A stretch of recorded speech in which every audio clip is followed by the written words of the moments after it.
Assalamualaikum warahmatullahi wabarakatuh. Halo teman-teman, kali ini saya akan menjelaskan tentang penulisan huruf kapital, huruf miring, dan huruf tebal. Berikut penjelasannya. Yang pertama adalah tentang huruf kapital.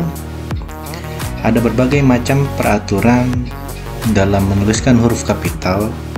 Yang pertama adalah yang sering kita ketahui bahwa huruf kapital dipakai di awal kalimat.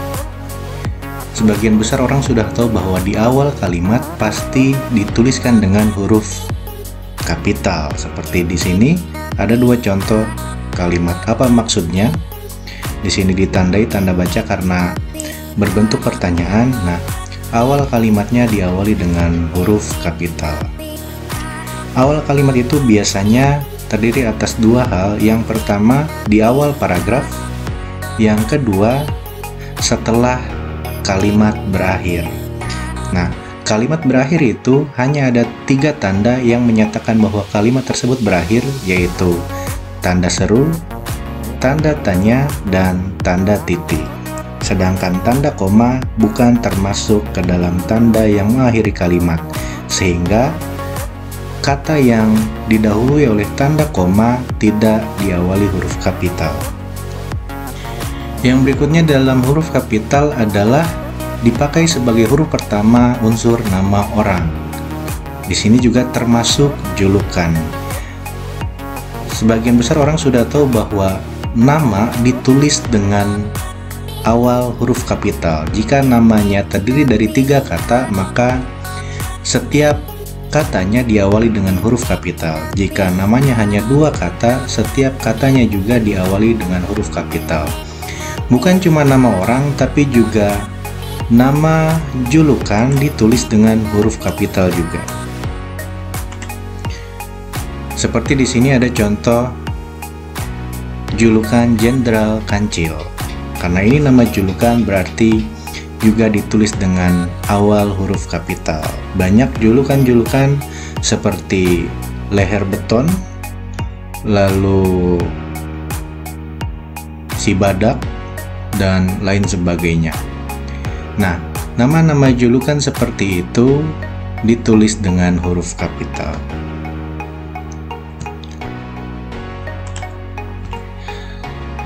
Nah, akan tetapi nama-nama yang sudah merupakan nama jenis atau nama satuan, meskipun itu adalah nama orang, tidak lagi menjadi kapital. Seperti pada nama ikan mujair, walaupun kata mujair ini adalah nama orang, tapi dia sudah tidak ditulis kapital lagi karena sudah menjadi nama jenis ikan. Nah, sebagai informasi, mujair adalah nama penemu dari ikan mujair. Bahkan di makamnya sendiri dituliskan bahwa Pak Mujair ini adalah seorang penemu ikan mujair di Serang puluhan tahun yang lalu. Di sini ada diesel juga, mesin diesel, walaupun diesel itu sebenarnya nama orang dan yang pasti bukan Vin Diesel, tapi diesel yang lain. Nah, Pak Diesel ini menemukan sebuah mesin yang namanya mesin diesel. Sehingga sebagai penghargaan atas jasanya menemukan mesin diesel, maka nama dia disematkan ke dalam nama temuannya. Selain diesel ada ampere dan ada juga volt. Jadi volt ini tadinya adalah nama orang, yang pasti bukan Lord Voldemort, tapi Alexander Volta. Nah, nama-nama ini walaupun nama orang, tapi karena sudah menjadi nama satuan, maka tidak dituliskan dengan huruf kapital. Penulisan nama orang masih ditulis kapital jika ditujukan kepada sosok orang. Penulisan huruf kapital berikutnya adalah huruf kapital tidak dipakai pada huruf pertama kata yang bermakna anak dari, seperti bin, binti, boru, dan fan, atau huruf pertama kata tugas. Di sini ada contoh Abdurrahman bin Zaini. Kata bin ini dalam bahasa Arab artinya anak dari Pak Zaini. Siti Fatimah binti Salim, artinya Siti Fatimah anak dari Pak Salim. Nah, tulisan-tulisan seperti bin, binti, boru, fan itu ditulis dengan huruf kecil karena merujuk pada kata bukan nama, tapi merujuk pada makna-makna tertentu dalam suatu kebudayaan. Di Timur Tengah ada sebuah kebudayaan yang mana seseorang lebih sering disebutkan dengan nama ayahnya dibandingkan dengan nama aslinya. Misalnya si Abdurrahman ini, Abdurrahman bin Zaini, Abdurrahman akan sering disebut dengan Ibnu Zaini, sedangkan Pak Zaini lebih sering disebut dengan Abu Abdurrahman. Itu di kebudayaan Timur Tengah.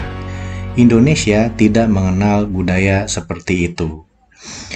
Selanjutnya, huruf kapital berikutnya adalah dipakai pada awal kalimat dalam petikan langsung. Di sini, contoh petikan langsung adalah adik bertanya, kapan kita pulang. Nah, kalimat kapan kita pulang, kalimat tanya ini, kalimat tanya berbunyi kapan kita pulang, adalah kata-kata yang keluar langsung dari mulut si adik. Nah, kalimat yang keluar dari si adik itu dituliskan apa adanya sehingga disebut dengan kalimat langsung. Kalimat langsung ditandai dengan adanya dua tanda petik yang mengapit kalimat yang disebutkan. Nah, kalimat langsung itu diawali dengan huruf kapital meskipun dia di belakangnya tidak ada tanda titik. Cara menuliskannya adalah siapa yang berkata dulu, lalu koma, spasi, tanda petik, dan dituliskan kalimatnya yang diawali dengan huruf kapital. Tanda baca akhir dituliskan setelah kalimat itu selesai, lalu baru setelah itu ditutup dengan kutip kedua. Begitupun pada contoh yang pertama. Pada contoh yang kedua, orang itu menasihati anaknya, berhati-hatilah nak. Nah, di dalam bahasa Indonesia, setiap kata sapaan yang mengikuti kalimat seperti ini, berhati-hatilah nak. Nah ini menyapa kepada orang. Sebelum ada sapaan seperti ini, maka harus ada tanda koma dulu. Jadi berhati-hatilah nak, ada jeda di situ. Sama seperti contoh yang di atas, bahwa tanda baca setelah kalimat langsung, setelah itu baru ditutup dengan tanda petik 2.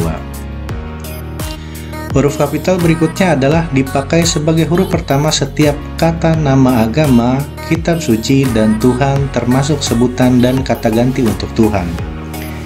Ada kata Islam, Al-Quran, Kristen, Alkitabnya, mu, dan engkau.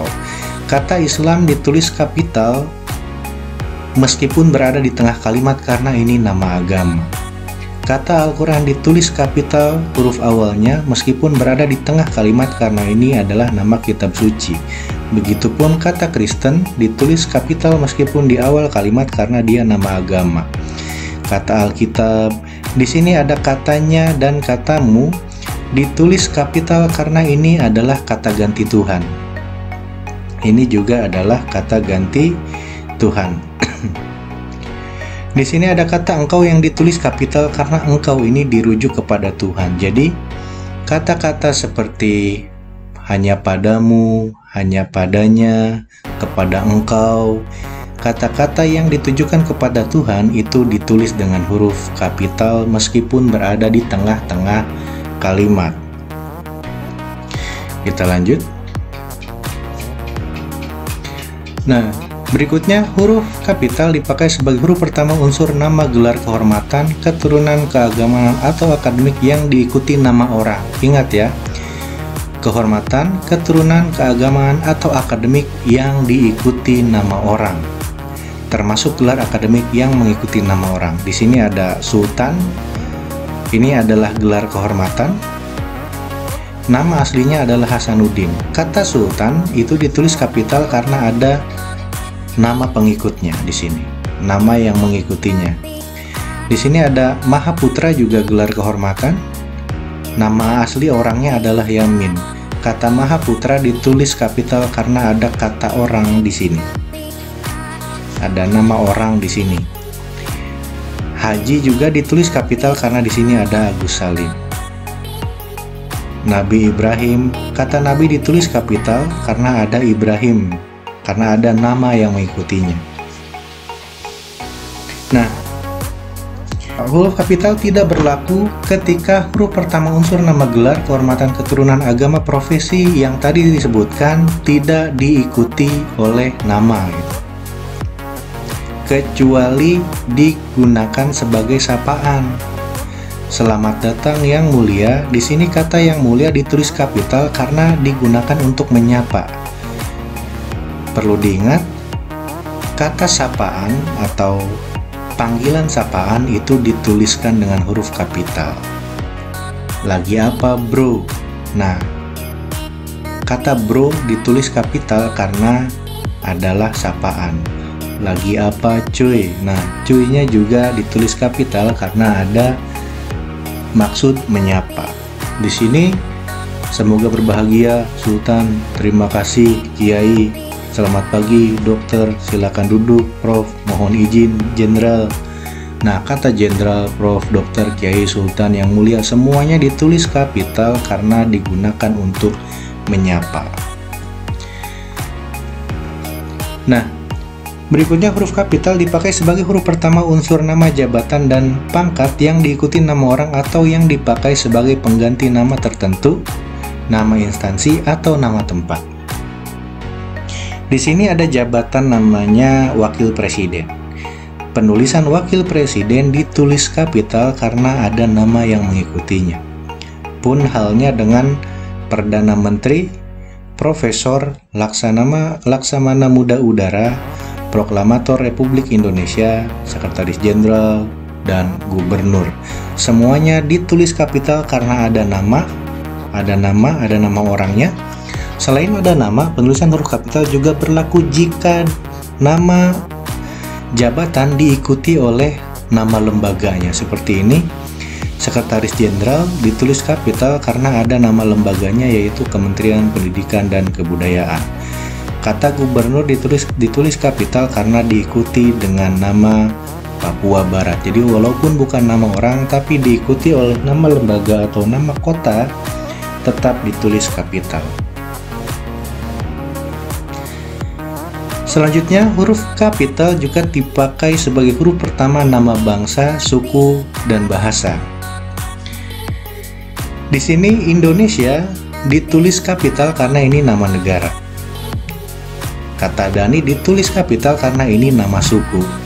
Kata Bali ditulis kapital ini karena nama bahasa Bali. Akan tetapi kata bangsa, kata suku, dan kata bahasa tidak dituliskan dengan huruf kapital. Nah, nama bangsa, suku bangsa, dan bahasa yang dipakai sebagai bentuk dasar kata turunan tidak ditulis dengan huruf awal kapital. Misalnya, tadi kata Indonesia ditulis kapital karena nama negara, tapi ketika kata Indonesia ini sudah mendapatkan imbuhan seperti ini, pengindonesiaan, ke Inggris-Inggrisan, ke Jawa-Jawaan, ke Korea-Koreaan, ke Jepang-Jepangan, seperti itu, tidak ditulis kapital karena nama negaranya sudah mengalami perubahan bentuk, sudah mendapatkan imbuhan. Lanjut.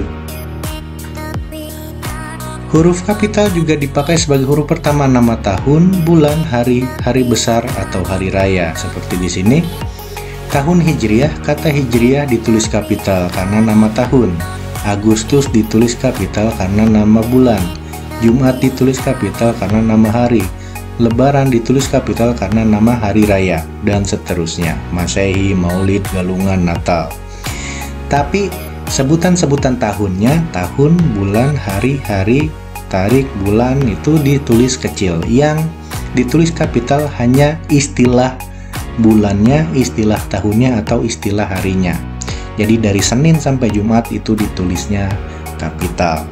Dari Januari sampai Desember juga ditulisnya kapital. Selain itu, huruf kapital juga dipakai sebagai unsur nama peristiwa bersejarah. Seperti Konferensi Asia Afrika. Ini kan nama peristiwa bersejarah yang ditulis utuh, maka setiap awal katanya ditulis kapital. Perang Dunia II, setiap awal katanya ditulis kapital karena merupakan nama peristiwa bersejarah. Proklamasi kemerdekaan Indonesia juga ditulis kapital karena nama peristiwa bersejarah. Akan tetapi, peristiwa sejarah yang tidak dipakai sebagai nama tidak ditulis dengan huruf kapital. Maksudnya adalah penulisan peristiwa bersejarah yang penulisannya tidak lengkap, seperti Soekarno dan Hatta memproklamasikan kemerdekaan bangsa Indonesia. Jadi di sini penulisan peristiwa bersejarahnya tidak lengkap menyebutkan proklamasi kemerdekaan Indonesia, tapi memproklamasikan kemerdekaan bangsa Indonesia. Jadi bunyinya berbeda. Peristiwanya adalah proklamasi kemerdekaan Indonesia, tapi di sini menyebutkannya lebih detail sehingga bukan nama peristiwa sejarahnya yang disebutkan. Di sini perlombaan senjata membawa risiko pecahnya perang dunia. Nah, kata perang dunia juga tidak disebutkan secara jelas perang dunia mana yang dimaksudkan, apa perang dunia 1 atau perang dunia 2. Kecuali di sini kita tulisnya perang dunia 1, maka perang dunia 1 ditulis dengan huruf kapital.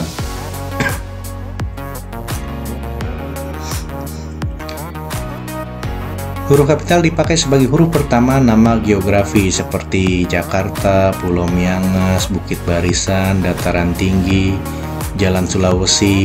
Nah, kata pulau, bukit, daratan, jalan, ngarai, selat, sungai, teluk, terusan, gang, terus danau, gunung, lembah, semua ditulis kapital jika ada nama kota yang mengiringinya. Seperti ini, kata dataran ditulis kapital karena ada diengnya. Kata dataran tinggi ditulis kapital, huruf D-nya kapital, T-nya kapital karena ada nama kotanya di sini. Nama jalan di sini, kata jalan, huruf J pada kata jalan ini ditulis kapital karena diikuti nama Sulawesi. Di sini ada kata gunung, huruf G pada kata gunung ditulis kapital karena diikuti nama Semeru. Akan tetapi, jika nama geografinya tidak diikuti oleh nama kota, maka tulisan-tulisan geografis itu ditulis kecil. Seperti berlayar ke teluk. Teluknya kecil karena tidak diikuti nama tempat. Di sini mandi di sungai, sungainya kecil karena tidak diikuti nama tempat. Kecuali kalau sungainya diikuti misalnya Sungai Ciliwung, maka mandi di Sungai Ciliwung, penulisan sungai dengan huruf kapital. Di sini penulisan selat dan danau juga kecil karena tidak diikuti nama kota atau nama tempat. Huruf kapital juga tidak digunakan pada huruf pertama nama diri yang dipakai sebagai nama jenis. Ingat ya, di sini adalah nama jenis seperti jeruk Bali, kacang Bogor, nangka Belanda, dan petai Cina. Kenapa di sini bukan nama jenis?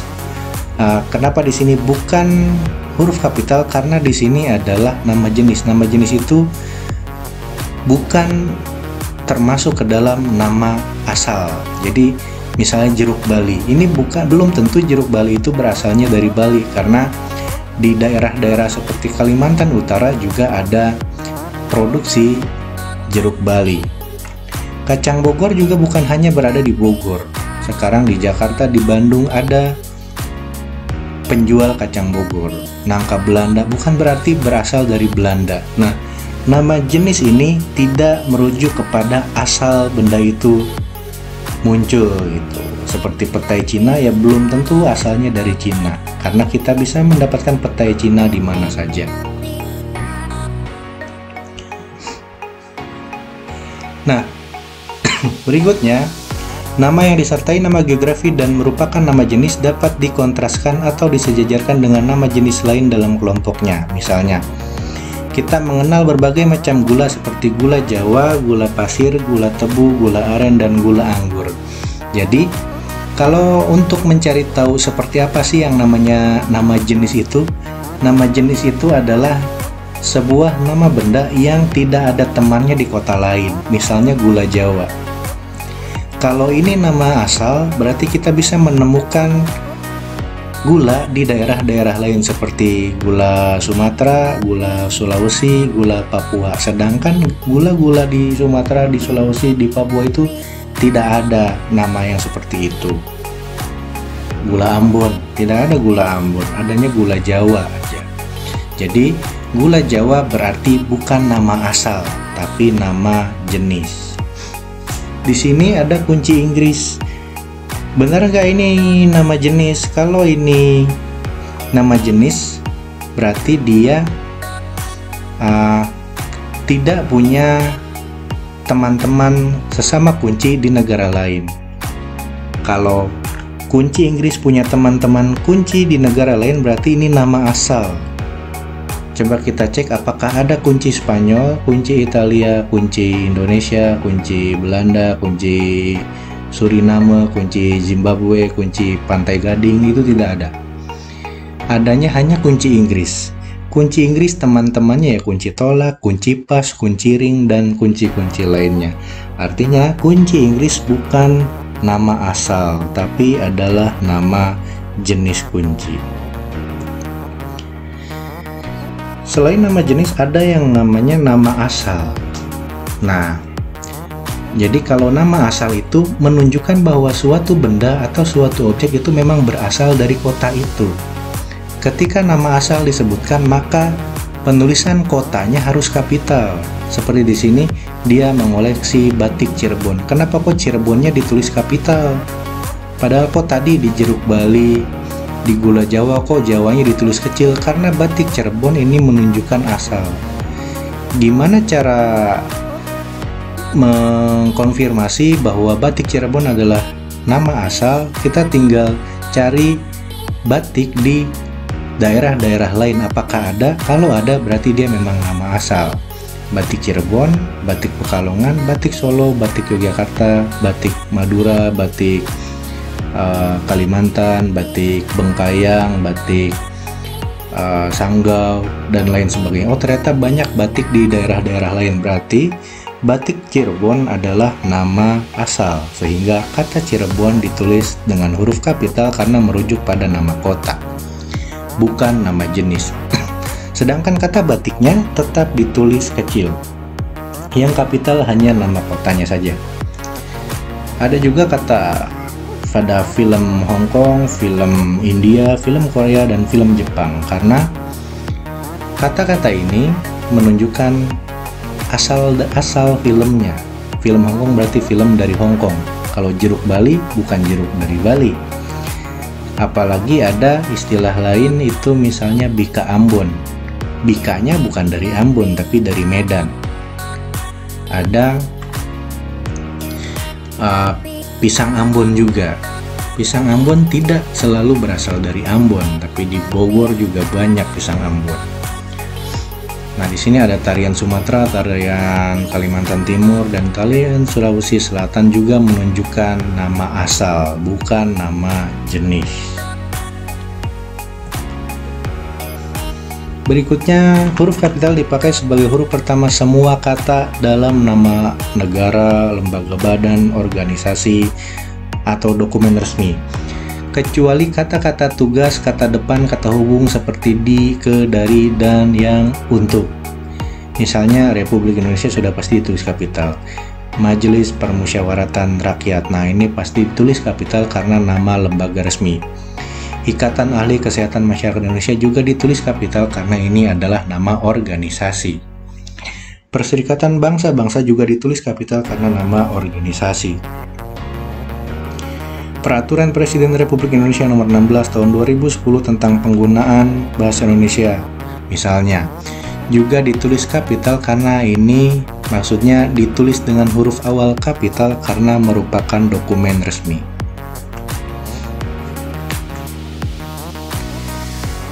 Selain itu, huruf kapital sebagai huruf pertama setiap kata, termasuk kata ulang sempurna di dalam judul buku, karangan, artikel, dan makalah, serta nama majalah dan surat kabar, kecuali kata tugas yang tidak terletak pada posisi awal. Misalnya, saya telah membaca buku Dari Ave Maria ke Jalan Lain ke Roma. Di sini, Dari Ave Maria ke Jalan Lain ke Roma adalah judul buku sehingga dia ditulis kapital, kecuali pada kata-kata seperti ke, di, dan itu.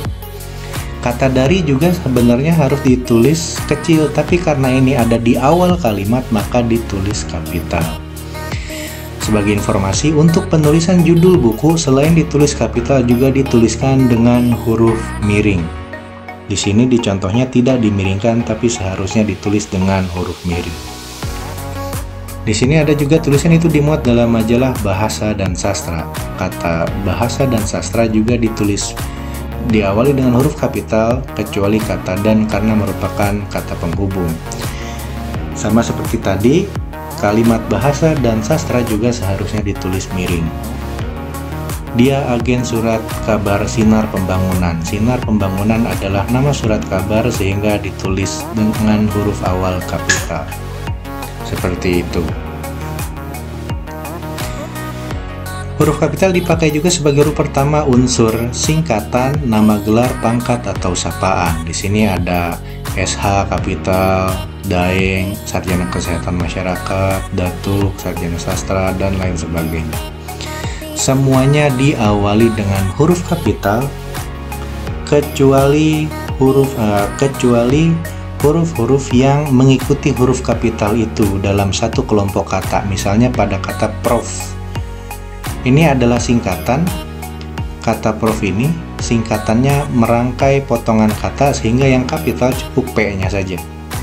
Tapi pada kata SH, sarjana hukum, karena sarjana hanya diwakili dengan huruf S dan hukum hanya diwakili oleh huruf H, maka penulisan keduanya ditulis kapital. Jangan lupa setiap huruf kapital yang menunjukkan singkatan diakhiri dengan tanda titik.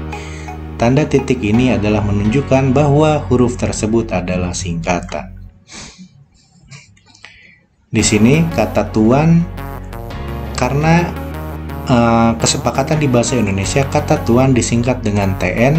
Nah, karena huruf N ini adalah huruf yang mengikuti huruf T, maka N ditulis dengan kecil. Ditulis dengan huruf kecil yang diakhiri dengan tanda titik. Lanjut. Berikutnya huruf kapital dipakai sebagai huruf pertama kata penunjuk hubungan seperti bapak, ibu, kakak, adik yang digunakan untuk menyapa. Ingat ya, untuk menyapa. Kapan bapak berangkat? Nah, kata bapak ini digunakan untuk menyapa si bapak. Jadi bapaknya ada di depan dia. Ini si Hasan yang nanya. Berarti ketika Hasan nanya kapan bapak berangkat, berarti kata bapak diawali dengan huruf kapital. Di bawahnya si Dendi yang bertanya. Dendi bertanya, itu apa, Bu? Nah, kata Bu juga ditulis dengan huruf kapital karena merupakan sapaan.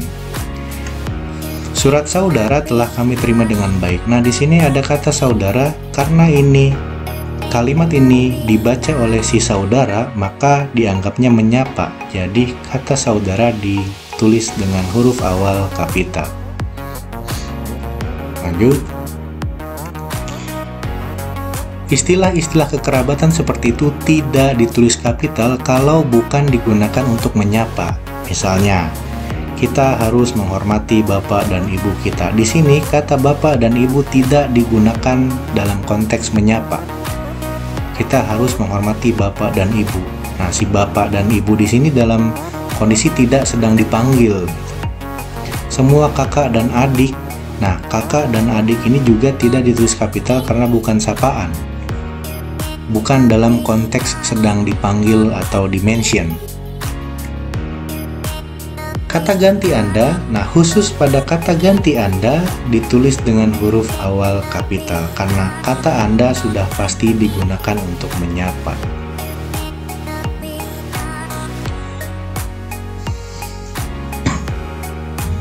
Berikutnya, selain huruf kapital, kita lanjut kepada huruf miring. Jadi, huruf miring adalah huruf yang dicetak lebih miring daripada huruf-huruf yang lain. Jika huruf lain tegak, maka huruf miring itu dibuat agak diagonal. Kalau di Microsoft Word, maka kita memblok sebuah kata lalu kita menekan tombol italic sehingga hurufnya miring. Huruf miring yang pertama dipakai untuk menulis judul buku. Nah, tadi disebutkan Judul buku harus miring dan diawali huruf kapital. Judul buku, majalah, atau nama surat kabar termasuk dalam daftar pustaka. Di sini ditulis, saya sudah membaca buku Salah Asuhan. Salah Asuhan adalah judul buku, sehingga dia ditulis dengan huruf awalnya kapital. Karangan Abdul Muiz. Kata Abdul Muiz tidak miring karena dia nama orang, yang pasti nama orang harus diawali dengan huruf kapital. Di sini Pujangga Baru karena nama majalah ditulis miring. Cakrawala karena nama surat kabar ditulis miring. Kamus Besar Bahasa Indonesia Pusat Bahasa juga ditulis miring dan diawali setiap hurufnya dengan huruf kapital karena dia adalah nama buku. Berikutnya, huruf miring dipakai untuk menegaskan atau mengkhususkan huruf, bagian kata-kata atau kelompok kata dalam kalimat. Misalnya, huruf terakhir kata abad adalah D. Kenapa abad ini dimiringkan? Karena kata abad sedang dibicarakan di kalimat itu. Huruf terakhir kata abad. Nah, kata abadnya sedang dibicarakan, sedang disorot di sini. Nah, di sini juga ada huruf D yang dimiringkan. Kenapa? Karena yang dibahas di sini adalah huruf terakhir pada kata abad.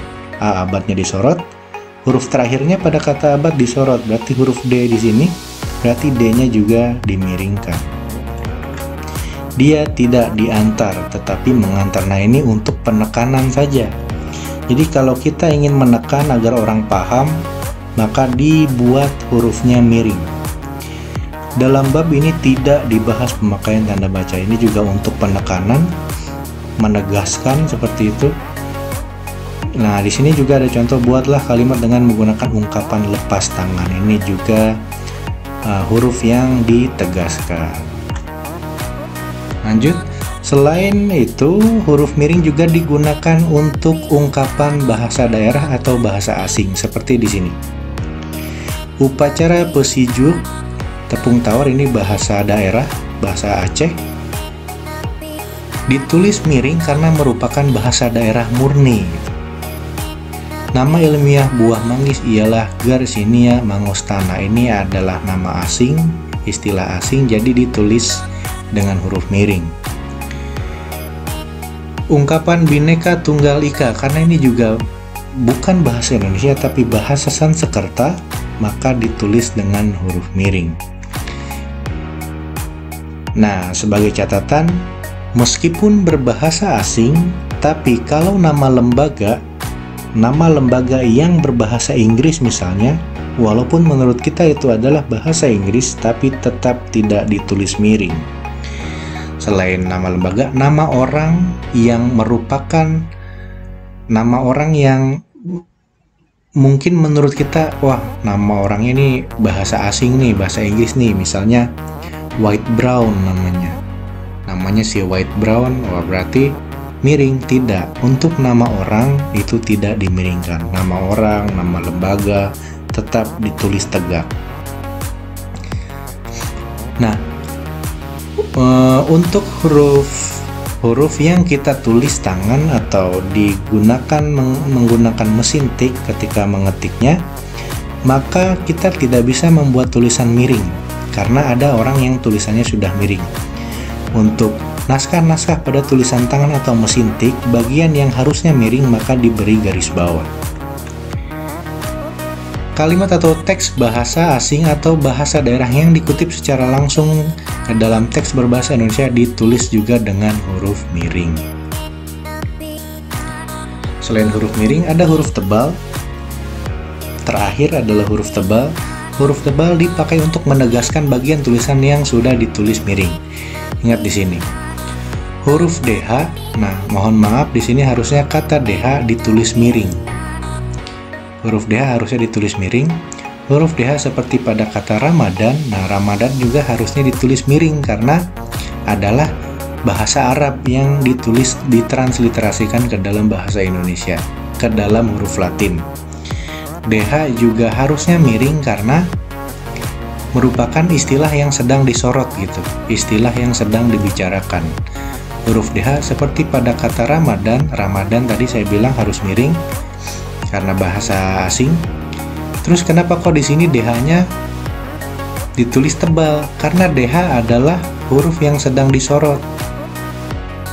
Nah, kondisi kata DH di sini sudah miring karena mengikuti kata Ramadan. Ramadan itu sudah miring.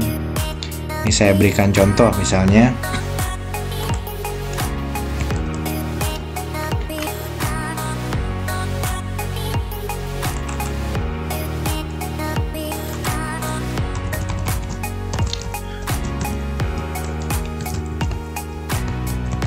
kata Ramadan sudah berbentuk miring.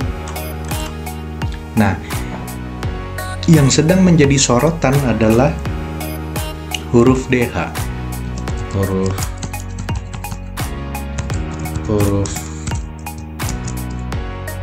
DH karena sedang disorot kita miringkan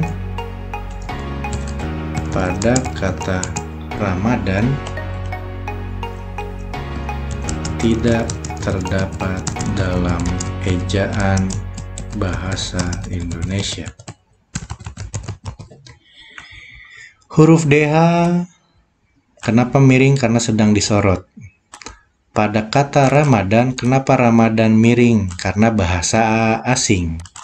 Tidak terdapat dalam ejaan bahasa Indonesia. Nah, karena yang dibicarakan adalah huruf DH, maka huruf DH-nya harus dimiringkan. Masalahnya adalah huruf DH ini kondisinya sudah miring. Kalau miring lalu dimiringkan lagi, nanti DH-nya akan tiarap, miring kuadrat. Maka untuk menandainya menggunakan huruf tebal. Seperti itu. Maka di sini dicontohkannya dengan huruf tebal. Kata et juga sama. Di sini et itu harus ditulis miring karena bahasa asing. Dalam ungkapan ora et labora juga ora et labora sebenarnya ditulisnya miring. Et ini ditebalkan karena selain dia telah miring juga sedang disorot. Seperti itu. Nah, huruf tebal juga digunakan di dalam sub-sub judul dalam karya tulis ilmiah seperti ini. Jadi sub-sub judulnya itu ditulis dengan huruf tebal. Seperti itu penjelasan kali ini teman-teman. Jangan lupa klik subscribe, like, komen, dan share. Assalamualaikum warahmatullahi wabarakatuh.